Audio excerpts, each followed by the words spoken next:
অনেক সময় অনেক পুরুষ চুপ থাকে বিদায় অনেক মহিলা চিন্তা করতে থাকে এই পুরুষ তো কিছুই বুঝে না, এই পুরুষ হচ্ছে বেকুব, এই পুরুষকে ঠকিয়ে আমি যত খেতে পারি ততই আমার লাভ। আপনি একটা কথা মনে রাখবেন, সব পুরুষ সব কিছু বুঝে। একটা পুরুষ যা কিছু বুঝে সেটা আপনি নিজেও বুঝেন।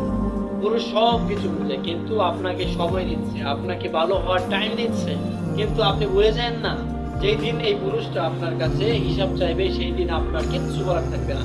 সেই পুরুষ সেই দিন আপনার কাছে হিসাব চাইবে, যেই দিন হিসাব চাইবে সেই দিন যদি আপনি পুরো হিসাব ওনার কাছে না দিতে পারেন, তাহলে ওনার জীবন থেকে আপনি বিচ্ছিন্ন হয়ে যাবেন, ওনার জীবনে আপনার আর কোনো জায়গা থাকবে না।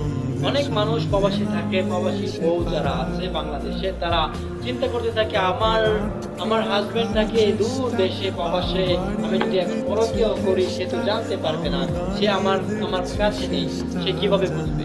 কিন্তু আপনি একটা কথা মনে রাখবেন যে যে মানুষটা আপনার জন্য দূর প্রবাসে আছেন, সেই মানুষটাকে আপনি দুবার দিচ্ছেন, সেটা কিন্তু কোনো একজন আছে যিনি দেখতেছেন।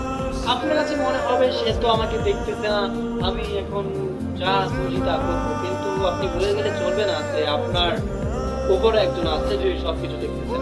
তাও আমি একটা জিনিস জানি যে পুরুষ মানুষ যারা প্রবাসী থাকে, তারা বাংলাদেশে যারা থাকে, তারা যতটুকু খবর জানে বাংলাদেশে থেকে, তার থেকে বেশি খবর তারা রাখে ওই দেশে বসে।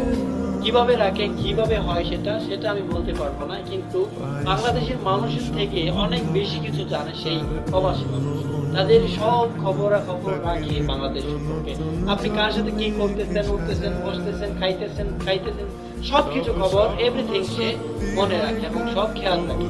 তাই আপনি তাকে ধোঁকা দেবেন, সে আপনার ধোঁকা জানবে না, সেটা আপনি কখনো চিন্তাও করবেন না, কারণ প্রবাসী মানুষ সব দিকে নজর রাখে, তাদের নজর সব